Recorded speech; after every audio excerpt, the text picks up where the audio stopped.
¿Qué onda, my sisters and brothers? Thank you for joining us on Movement is Medicina, a SuperMarkRock podcast. I'm SuperMarkRock, Dr. Mark A. Lopez. Movement is Medicina is just that, a movimiento, a movement.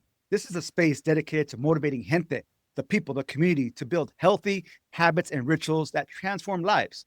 Each episode, I sit down with dope, educated individuals, my hermanas y hermanos, to explore their active lifestyles, mental well-being strategies, and the brilliance they carry every single day. So welcome to Movement is Medicina. And speaking of dope, educated individuals, I am joined by Dr. Ayana Jordan, aka a world traveler, aka a dog mom, Oh, proud keep going, proud Hamptonian, a proud Hamptonian, Yes, a yes, yes. fashionista and hoodie aficionado, a dope scholar and activist, a BS, an MS, a PhD, an MD, a dope, educated individual, ladies and gentlemen. Dr. Jordan, welcome to Movement is Medicina, my sister. Oh, Thank you being here with us. SuperMarkRock. I'm so happy. AKA Dr. Lopez, AKA that inspiration for running. I am so happy to be here with you, and it is a pleasure. Your energy just gave me more energy, so thank you. Thank you. Oh, my brothers and sisters, let's do it. Let's do this. And please indulge with me, ladies and gentlemen, while I read Dr. Jordan's amazing bio. Give me a second, okay? I want to read this. Dr. Jordan, MD, PhD, is the endowed Barbara Wilson Professor of Psychiatry at NYU Grossman School of Medicine, where she serves as an addiction psychiatrist and professor in the Department of Population Health.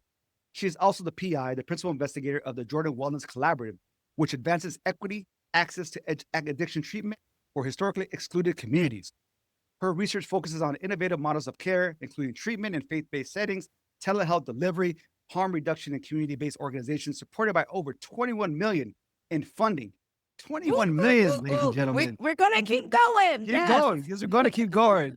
Dr. Jordan has founded the groundbreaking clinical programs, including NYU's first co-occurring disorders clinic, and leads the REACH program, which trains the next generation of culturally informed addiction specialists.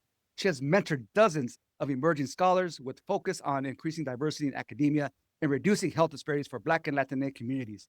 A nationally recognized, as a leader in equity and addiction medicine, Dr. Jordan has advised the National Academy of Medicine, NIDA, ASAM, and global corporations such as Google and Samsung. She has delivered hundreds of talks, published widely, and recently became the education director for the NBPA anti-drug program. Damn, sleep. What's going on? Listen, SuperMarkRock, I'm trying to be like you now. I got to get to your level. Where did you start? When you were like 10? What did you start your career, girl? Oh, my goodness. Well, we'll get into it, actually. We'll talk about it. We will talk about that. We will talk about that. Dr. Jordan, thank you so much again for being with us. I want to allow our listeners and our viewers to get to know you a little bit more on a personal level. That's the professional accolades. That's a bit of your research and what you do on the day-to-day. I want to start our conversation with just a few lightning round questions. Is that cool? Can we get into it a little bit? That's cool. And as we start this lightning round, I just want to ask, please call me Ayana. Truly. Yeah. So that is the name that my parents gave me, and that is the name that I love the most. So Ayana. Thank you. Most definitely. Okay, cool. Are you ready? I'm ready. All right. Your go-to comfort food. Woo. McDonald's French fries, although I haven't had them in about 15 years, but like I used to love them hot, and a whole bunch of salt, but I'm a woman of a certain age, so I can't do that anymore. All right. So now when I want a sweet treat, the African-American urge to always want a sweet treat. So I will have cottage cheese because I'm doing much better. Hey. Yes, with some really good, fruit, strawberries or raspberries, but that's it. Okay, cottage cheese and raspberries. Where are you traveling to next? Oh gosh, that's so good. Well, I am, domestically or internationally, because both. We're going to in the U.S. and internationally, because I know you're a world traveler. Where are you going? Yeah, I love it. Okay, so I am headed to actually Chicago. I have to do a gig with the MBA, so I'll be going to Chicago for work and a little bit of pleasure because I have some good friends out there. And then internationally, I am going to Spain, Ibiza. So I'm really excited about that. Yeah. Hit those DJs. Hit Yeah. up those DJs. EDM. That's right. Yes. Let's do it. Hip hop or R&B? Hip hop, baby. Okay. All day. Okay. Yeah. Trade in the Bronx, Boogie Down Bronx. That's You know what I right. mean? I do. I do. Raised by, a dad who loves hip hop. Like, I'm a true hip hop stan. I will be in the building for history. Jay-Z in Yankee Stadium. I'll be there. Can't miss it. My goodness. Can't miss it. Can't miss it. Can't miss it. All right. Here's a little tricky one for you. Michael B. Jordan in Creed or Michael B. Jordan in Sinners? Let me tell you something. Now you talk about my husband. Now you already know. I posted him when he won his award. So, my man. All right. I'll take him in any way I could get him. That's the honest to goodness truth. All right. But I will say, Creed was amazing. And he really just stole the show in Sinners. He played himself. Yeah. Like, what are you talking about? And I thought he was two different characters. Like, what? Next level. Right. So, Right. Yeah. You Yeah. go And I don't have to change my last name because I'm Jordan. He's Jordan. It's all good. All Yeah. good. All right. All right. Your go-to hype song during a workout, whether it's a walk, a fitness session, go-to hype song. Always. If you really want to party with me, put your hands where my eyes can see.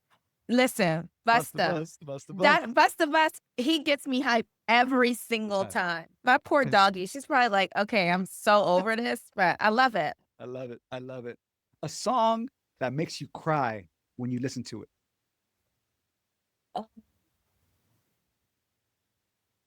That's a good one. Honestly, Dance with My Father Again. Because first of all, Luther. Yeah. There ain't no, all you gotta say is Luther. You already know, right? And I miss my dad so much. I lost him in June. It'll be 3 years. I can't imagine. But that was my best friend and really helped me develop into the woman that I am today. So anytime that comes on, Dance with My Father Again, it's just sure to be tearjerker. Yeah. Amazing song. Love it. Yeah. Amazing song. Thank you for that. And lastly, in this lightning round question, Ayana, your favorite hoodie?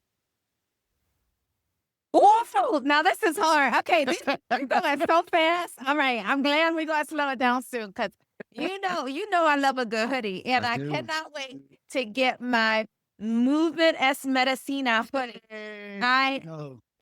We're moving, honey. So I love it. So excluding that hoodie, okay, my favorite hoodie that I own probably has to be something that's like, don't be fooled by these multiple degrees or something like that. Because listen, I have all the things, right? BS, MS, MD, PhD, but baby, don't be fooled. Okay, catch me outside. Don't talk to me crazy. Talk to me nice. Yeah. I love it. All right. You can take a deep breath. That's it, a lightning round. I appreciate the responses. Again, the opportunity for our listeners, for our viewers to get to know Ayana Jordan a little bit more on a personal level. So I appreciate the responses, the thoughtfulness, and so resonate with a number of those responses. So thank you. That was good. It was, all these times I've done a podcast, I've never done a lightning round. So I love that. Yeah. Awesome. Yes, absolutely. So let's jump in. Cool. Let's jump in with the conversation. Let's do it. So you've dedicated your career to serving Black and Latinx communities in addiction care. What's your own identity and lived experience shaped the way you approach your work as both a clinician, but as well as a researcher? How has your own identity and lived experiences shaped that? I always say that I'm a child of the community and that I can't take care of the community if I truly don't love the community. And so when I think about the communities that really raised me and shaped me into the woman that I am, automatically I think of my hometown of Pittsburgh, Pennsylvania, the Hill District that was a predominantly Black neighborhood. And then the second really like coming of age environment that shaped me was the South Bronx. Mm, And all of the aunties there and the Tias and the Tios who really schooled me mhm, and showed me what it was to accept me fully and also teach me a lot about community and care, right? I always say I'm so grateful that I did my psychiatry rotation in the South Bronx because I was surrounded by many different Latina communities that showed me, like, listen, the medicine is in La Familia, mm, right? And so that really, really shaped me. And so when I began to see that real absence of culture and the way that these folks were being taken care of. I'm like, oh, this is not okay. Why can't they bring their abuelos into the mhm, space, right? mhm. That's right. Why can't we um really celebrate someone's quinceañera even if they're on the inpatient unit? These are the things that we have to change because we don't want to operate out of a white culture always if we are minimizing those of other cultures. So anyway, that is why I dedicate my career to those communities because those are the communities that raised me and loved me and showed me that there were other ways. And also that culture is just as important as traditional treatment. I would argue even more important Important. to help people be well. And then think Mhm, about um, addiction in particular. Why mm, addiction is because I was raised in a really chaotic environment with a father who had an alcohol use disorder who really struggled um, to raise children and be a husband in a system that wasn't necessarily affirming of his humanity. And I had so many people in my family that struggled with multiple types of substance use disorders without any real way in to getting help. And so as I went through my medical journey, I was like, you know what? And a lot of people don't know this, Mark. I was going to be an infectious disease doc. mm. Anthony Fauci was actually my boss way back in the day. Okay. Yeah. But when I was in the South Bronx and I did my psychiatry rotation, I was like, I love it here. So I switched and Mm, and went into psychiatry and specifically an addiction because of all of the things that I had witnessed in my youth. But then seeing, oh my gosh, Mark, the stigma from other medical professionals, the way they would call people addicts, mm, so on and so forth. mm, It was just terrible.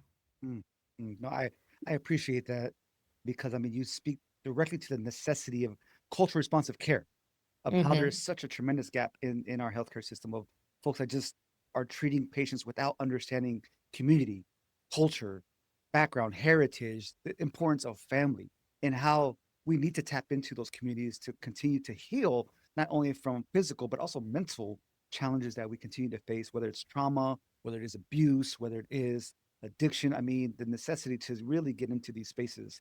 It's a must. So I appreciate you validating that further. Mhm. So yeah, the cultural responsive care is a must. The understanding of communities and histories and her stories.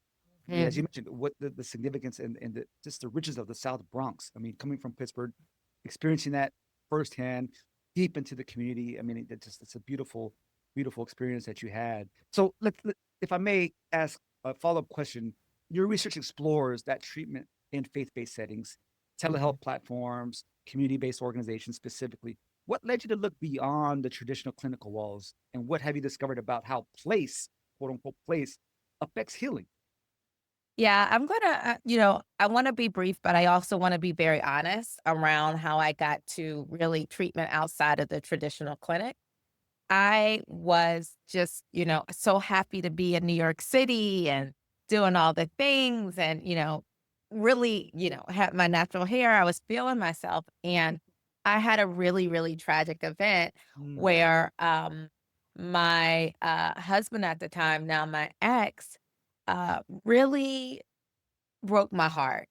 And I was faced with a situation when I knew I needed to get a divorce, and I really didn't want to. Mm. But it was clear that the relationship was over, you know? And a lot of things happened. And one of the things that I needed to do was enter into the mental health system. I became suicidal, which, just a fancy word of saying that I really started to have thoughts of wanting to end my life. There's a huge, for those the listeners that know the Bronx, there's a huge, major kind of thoroughfare. It's Morris Park Avenue, and a lot of buses go up and down. And so I actually had a plan to just go in front of a bus, one of the big buses, and get hit. And so I knew I needed some help, and I was able to eventually get help to tell my story. And when I entered into the system, I was devastated. Not only was that the lowest that I was at in my entire life, I never thought truly someone raised in a Black Baptist church, having so many privileges, going to wonderful schools, right, would be at such a low, and then needing to get help at such a vulnerable time, and feeling totally scared, totally alienated, and not seen by the person that was supposed to take care. And I put that in quotes because I really felt like this is not for me, And, eventually I was able to transition to a different treatment setting that was better, but still not great, right? And I remember during my healing journey, I said, is there a way to integrate care, specifically mental health care, in sensitive topics like drug use? Is there a way to get folks to understand that recovery is possible, that this is just a comma, not a period, not the end of the story? It's just a pause, right? To think about what's next. And is there a way to integrate culture? And for me, it was very clear I needed to go to where folks were at, not expect people to come in. And having gone to some wonderful churches, again, in the South Bronx and where I was raised, I was like, the folks, many at the time, not everybody, but a critical mass are in the church. And there's some interesting, how can I say, thoughts about mental health and addiction in many Black and Latinx churches. So I wanted to really have a dialogue and think about how we can work together. So that was my entry into clinical care, really thinking about projects. I shy away from saying research or trials because our communities are not fond of those words, but thinking about ways that I can really work with the community and develop something together. Truly community engaged care, not this is what I'm doing. Can you sign up? How can we work together to bring about mental health and addiction treatment in a way that's culturally informed and that folks will come? And when I tell you the pushback that I got from your traditional settings told me I'm exactly where I need to be. Yes. Thank you for continuing to push and pushing at that exact time. And first and foremost, for your vulnerability. Thank you for sharing that, Ayana. Similarly, just went through a very dark period of myself where it gave birth with no intention that I set out to start my wellness journey, quote unquote, but just needing to find joy again in a dark period of my life. Like, what in the fuck is happening? What is going on? What is going on? And very dark thoughts, suicidal, yes, and wanting to take my life, yes, and just missing that joy from my life. And went for a walk one day while listening to Earth, Wind, and Fire. Changed everything for me. Come on. Do you remember the song? I just love absolutely. Keep your head to the sky. Ooh. And it came, came on at the right time. I didn't go shuffling and looking for that one song. I just said, let me find my people, Earth, Wind, and Fire, and put That was spirit. shuffle. I believe that was I was spirit too. talking to you. I do too, and changed Mhm, everything and mhm. gave birth to this space of joy, of movement, of Yes. finding what I needed in Mm. my life at that moment. And now Oh, 8 years in, amazing. 8 years in now, and just changed everything for me. And cannot imagine my life without movement and without focusing on mental health, focusing mhm, on wellness. I just cannot believe it took that long, but it did. Again, spirit, the universe, the creator, mhm. ancestors intersected at this one time. All of it. All of it, all of it. So to that point, where were you in your career when you came to that realization that okay, it is the church and seeing how you need to create? Was it in grad school or were you already a professional at that time? So I started to really think about it in grad school. Okay, I didn't start having those conversations with community members until I got into New Haven, until I was okay. actually a physician Hmm. and I was working in the hospital settings, and I kept seeing the same folks over and over and over come through the hospital. And I was really impacted that many of them looked like me. Many of them were also of Latine descent background. And I was like, oh, this is not good. And so that's when I said, okay, now we have to have participatory conversations with Black and Latina folks to figure out what are we going to do. And Hmm. so after grad school, already a practicing physician, that's when I started. Okay, okay. Um, I wasn't, you know, a, a endowed full professor now, but I was, Say starting. it again for the people in the back. Say it again for the people in the Come back. on. And listen, that's important because less Yes, than 1% less than of Black 1%. women Mm. are full professors. And I say that not as something that is where I want it to be. I say it as that's why I go so hard Yeah, and have mostly Black and Latina women in my lab because I'm thinking about legacy. I'm thinking about representation. that's I'm right. thinking about who gets to dictate what type of projects, clinical care, and research that we do, and who's deemed an expert. So let's break all the glass ceiling, Mm-hmm. leave that door wide open. Wide open. And, I really, really want to uplift my brothers and sisters that, have a shared experience. So, Yes. yeah, that's kind of where we started. And then, after those participatory conversations, it was clear. They stated like both Black and Latinx communities were like, Dr. Jordan, we don't feel safe coming to the hospital. We don't feel safe coming to clinics. They don't see us. There's no pictures that look like us, da da da, on and on and on. And so we started bringing care to uh, church settings. And people couldn't believe it. I remember the first kickoff that we had, we were providing treatment for Mm. alcohol um, in the church. And I invited the mayor and I was like, we got to have food and we got to have music. And they were like, well, Dr. Jordan. I said, anytime we're bringing that, we need to have these things. We need to dance, thinking about movement as medicine. If we want folks to come into um, and do something different and come into the church setting that and be welcoming, we need to move and Right.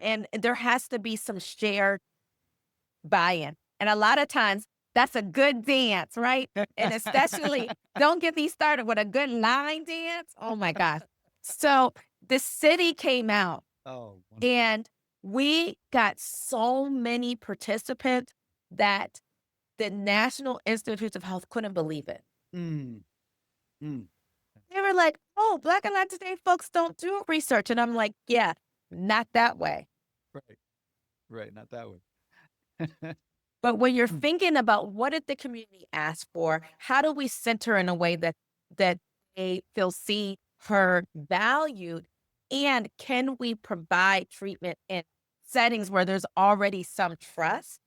We were able to show not only do people come out, they come out consistently for alcohol treatment, and that in just a short amount of time, they were able to reduce their substance use, but more importantly, they felt better about themselves. So we do an ethnic identity measure, which just says, what is it about your particular ethnic identity that brings you solace, joy, all these things? And over and over, it was like being with community, feeling good about myself, having a strong sense of identity, right? And so this is what we want to do, making sure things were in Spanish, making sure, there were folks that looked like them on the wall. Like, Look at that. come on now, y'all, right? Mhm. Having folks that are providing the treatment that look like you. And so Yes. we were able to train what we call CHAs, or church-based health advisors, that are reflective of the communities to actually provide the care. And so it was really awesome.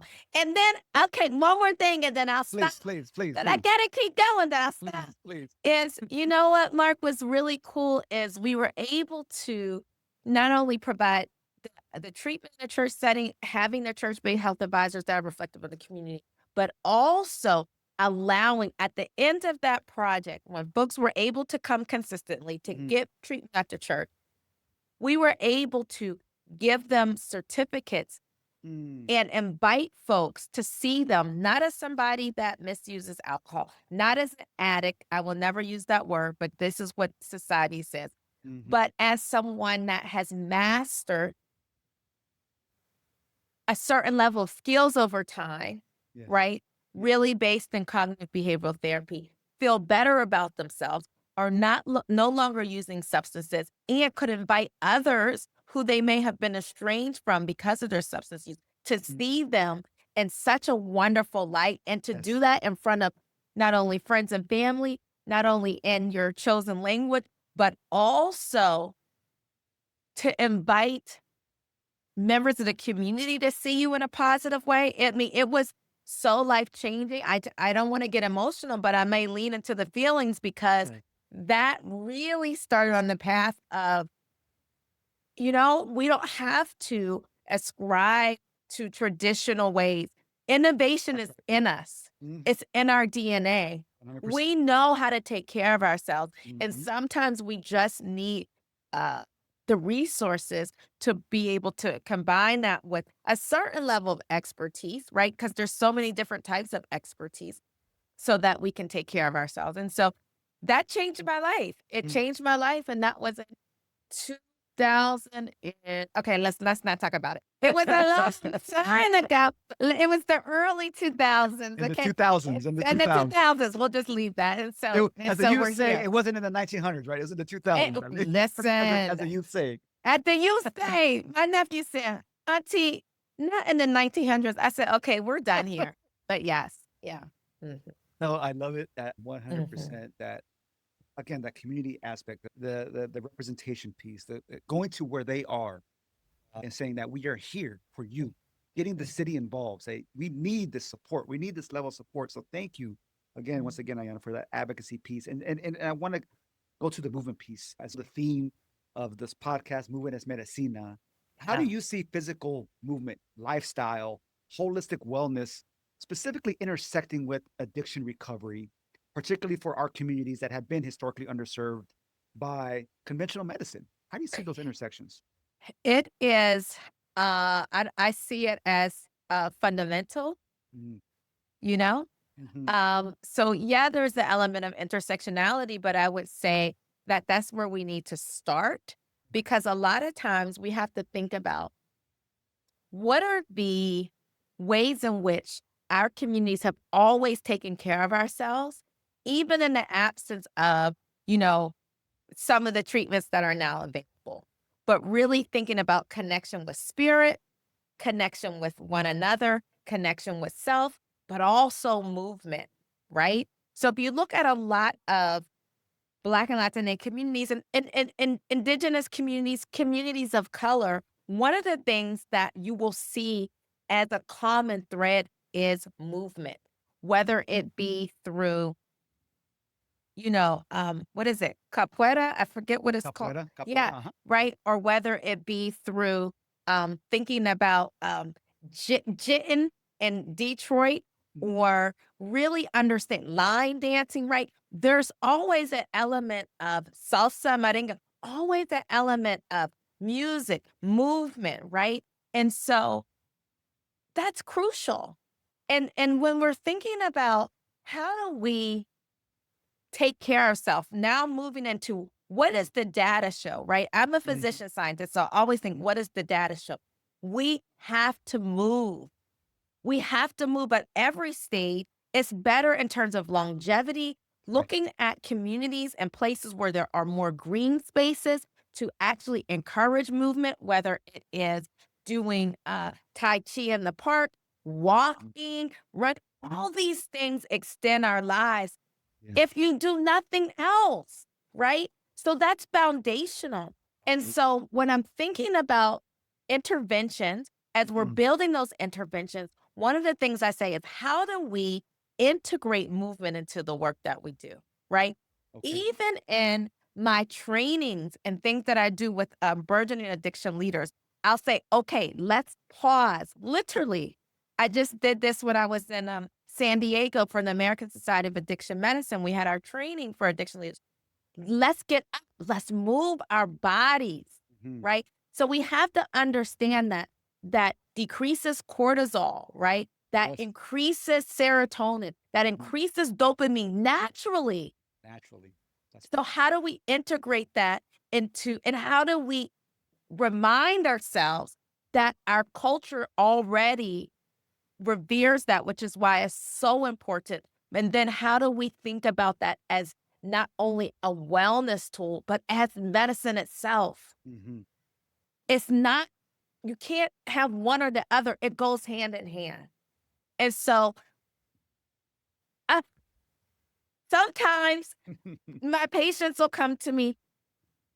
Some patients call me Dr. Jordan. Some patients call me Ayana, depending on, what the energy is.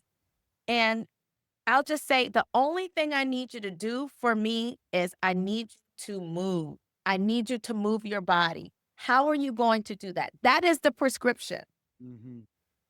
I mean, like, okay, Dr. Jordan, you didn't want to yell this one, that one. And why Yeshiva for myself. And I'm like, I'm serious. And then when sometimes my colleagues will look at me because they want to have a psychiatry consult, and that's what I say in my note, I will then hit them with the New England Journals of Medicine, JAMA, Journal of American Medicine, to show that movement is medicine. It doesn't mean that it's sufficient, but it's necessary. Yes. Yes, absolutely. I mean, there are numerous, as you mentioned, the data shows time and time again the benefits for longevity, for the serotonin, the dopamine, et cetera. There's natural elements that we can get from a simple walk, some movement in the garden, a Yes. simple, yeah. I Just mean, whatever, dancing, just dancing in your yeah, living room. exactly, exactly. When you And, eat, get up and take a walk right after. Like, these yes. are things that we have to get back to the basics. So that's what I mean when I say foundational. Mhm. And so, Mark, when I met you and I was like, oh my gosh, and I learned about your platform, and then I was so honored when you asked me to come. I was like, oh, I hope he asked me, but I don't want to be forceful. I'm working on being more humble. And so here we are after so many, rescheduling on me, guys, but I'm here. And it's really dope. It's really dope. And Thank so you. I appreciate you centering movement because it is indeed medicine, Mm. but also thinking about what are ways that people can integrate that in their lives. Yes, yes, 100%. And I want to ensure, of course, the advocacy as I mentioned, prior to us hitting that record button, was not in my cards, if you will, at the time. I wasn't Mhm. ready for this journey, for this chapter of my life. It came on later, but the Yeah. necessity to do so when it did, forever grateful for the spirit, the ancestors, the universe for saying now Mhm. is your time to do so and being a mouthpiece for this advocacy, saying, hey, we belong in these spaces, whether it is running the running community, whether it is the cycling, whether it is the high rocks or Spartan races of the world. I mean, we need to be in these spaces. We belong in it. This is in our DNA. We've been Yes. practicing these wellness strategies for generations, right? For generations. Literally centuries. Oh, Oh, and I love that you say that because I'm gonna be honest. please. I oftentimes in these more like curated or organized spaces of movement, like running, cycling, hiking, they're so overwhelmingly white that I don't know. I just feel like an outsider. So when I see you and Wendell and others running marathons, I'm like, oh gosh, is this something that even I can do?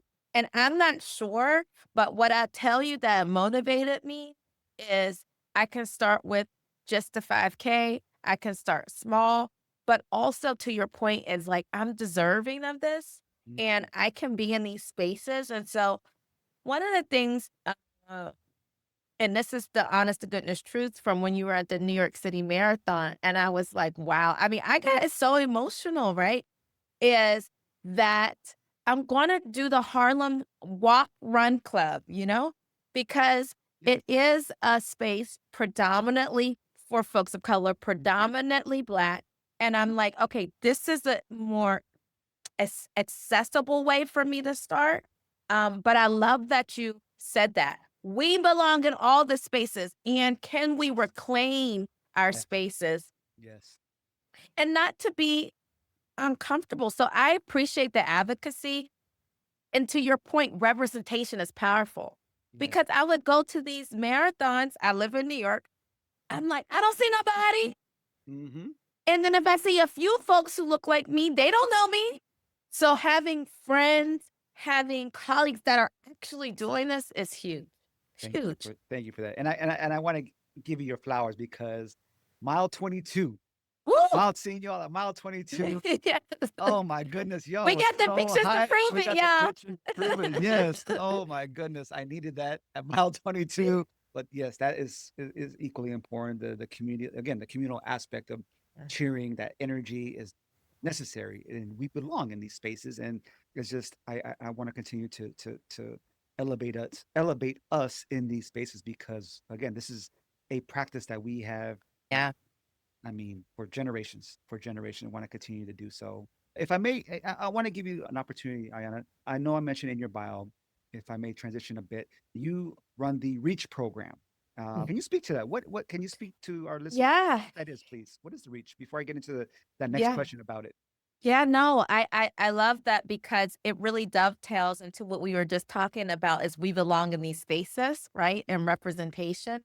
Um, and it's harder to be something if you don't see it. And so when I started off my career in addiction, I had finished up the fellowships. I was like, okay, but literally I would go to these conferences. I'm not exaggerating. There were no folks of color. I mean, Mm, not even like an Asian brother or sister, like no folks of color. And so I said, we got to change that because no longer was it just if you build it, they will come, which is important, thinking about treatment in non-traditional settings. And I had started that work with the community. But now it was who was going to provide the care? right. And so that it really was placed on my heart that there has to be a training program. Number one, that addresses the real structural oppressive forces of finance. A lot of folks of color do not go on to have more specialty training because they can't afford it. They have to work, right? And so I set off to really develop a program specifically focused on historically excluded, racial and ethnic minoritized scholars, doctors, um, physician associates, advanced nurse practitioners, right? Interdisciplinary care, folks who want to become addiction leaders, but never had the opportunity, or maybe money was a barrier. And so in the first iteration of the program, we provided scholars with all of the support and money in order to engage in a year-long program. And it stands for Recognizing and Eliminating Disparities in Addiction Through Culturally Informed Healthcare, REACH, right? We created this curriculum where no matter where they are across the nation, that they could participate initially in person for 1 week only, and then we shorten it to 3 days because people got to work. But then a virtual curriculum every month where people were able to learn around how did we get here? Why are Black and Latina folks more likely to have negative health outcomes because of substance use, even though they use substances less? Because the media would have you think that Yep. we misuse substances more, and that is not the case. But we have more negative problems. Mm. So why is the system set up this way? What can we do better? Et cetera, et cetera.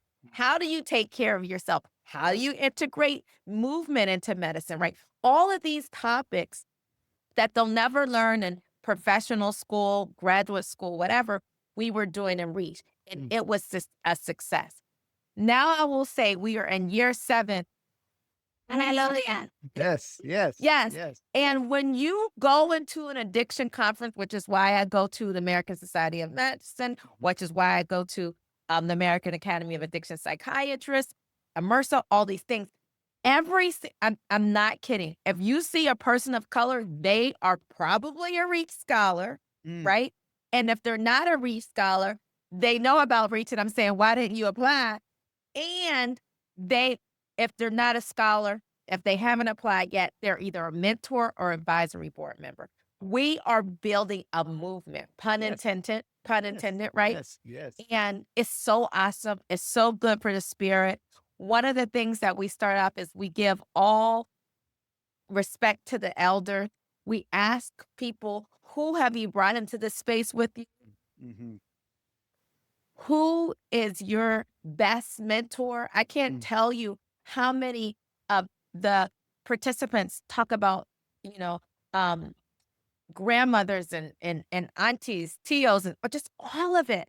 Yeah. That's where we go. And so that's Reach, super powerful. If there's anybody listening that is interested in becoming an addiction leader, they changed the funding. You have to either be a medical student, a medical resident, or fellow, or you can be a early career doc. Okay.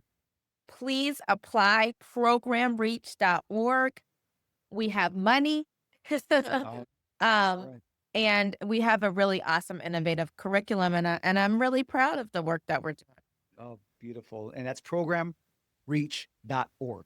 Yes. Programreach.org. Viewers, listeners, please look that up ASAP. And if you know someone in your community, please let them know. Programreach.org. Oh, that's critical work. Thank you so much for sharing that. And again, I wanted the listeners and viewers to know more about that amazing work that you all are engaged with young and emerging practitioners and scholars. So thank you for sharing it. Again, listeners, viewers, programreach.org.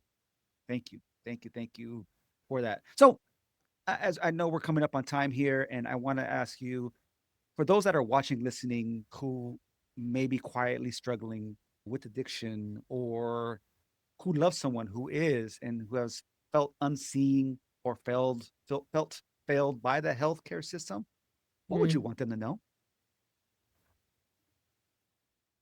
That is not the end all be all. That's not the end of the road for you, that there is indeed help available for you. And so the next thing is, how do I find help?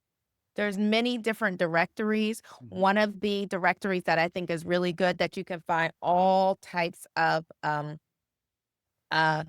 providers is BPA, so Black Psychiatrists of America. That's a really nice place to start.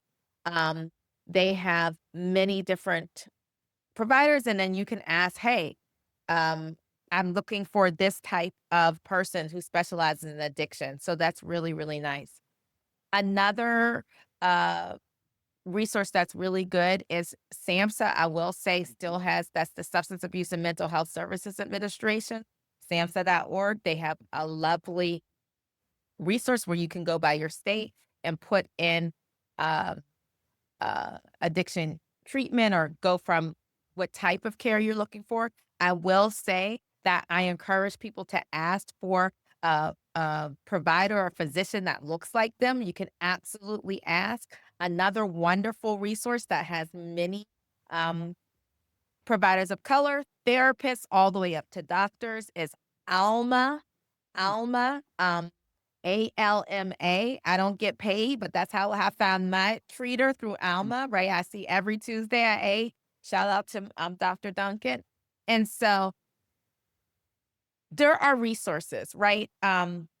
Therapy for Black Girls, LMSA, the Latino Medical Student Association, all of these places, and I am making sure that we cover them, have not only help for mental health challenges, but also addiction. And they are very much centered in the experience of racial and ethnic minoritized folks. I say that because we may be minoritized in this country, but really we're part of the global majority, Majority. in the That's right. world. That's Yeah. right. Yeah. Majority. Yeah. Mhm. Yeah. So those are some things. The other thing I will say too is, and people do this all the time, I'm on LinkedIn, shoot me a message. Where can I send folks all the time? Go here, go there. What state are you on? Or what state do you live in? What state is your loved one? And send a few links. So at Dr. Ayana Jordan or Ayana Jordan on LinkedIn and on IG. Now, IG, I'll take a little longer because I don't always check my DMs because sometimes I'm like, y'all doing too much. It's too many DMs. So LinkedIn really is better professionally. So Dr. Ayana Jordan, and I'll comment. But if you're on Instagram, because I am on Instagram for fun and some education, Yes. is Yes, at follow it. Dr. Ayana Jordan. Yeah. Thank you. And what's your faculty website? Where can people find your If you put in Ayana Jordan NYU, it comes right up. perfect? Truly. Perfect. Thank you. Yeah. Thank you. Because Thank you. the website is such a long URL. So Okay. Ayana Cool. Jordan NYU, NYU. you'll get to me. All Yes. right. Fantastic. Well, Dr. Jordan, sister Ayana, muchísimas gracias for your time. You are No. you are truly sacred and a blessing. And I just am grateful not only for your time, but for dropping some science, legitimately, I mean, just for real science on our listeners and viewers, for our folks to delve into, for some things for folks to think about, to chew on, some amazing resources for not only that are happening today in real time, but for the future of healthcare practitioners as well. Again, I appreciate your time, your thoughtfulness into our responses and your advocacy. Thank you so much. Mi gente, please remember to recognize your dopeness. Oh. I believe we are dope educated individuals. Woo. Yes, Say it again. We are we are. dope, educated individuals. One, Amen and I say, yes. yes. Please like this episode. Give us some feedback. Ask us questions. You can find us at Movies Medicina on YouTube, on Spotify, and Apple Podcasts. You can do a search on moviesmedicina.com. Like this episode. Ask questions. Mi gente, thank you for listening. Thank you for watching us. Dr. Jordan, thank you again for your time. We'll see Thank you you for next time, mi having gente. me. Absolutely. Gracias, mi gente. Paz y luz. Peace and light.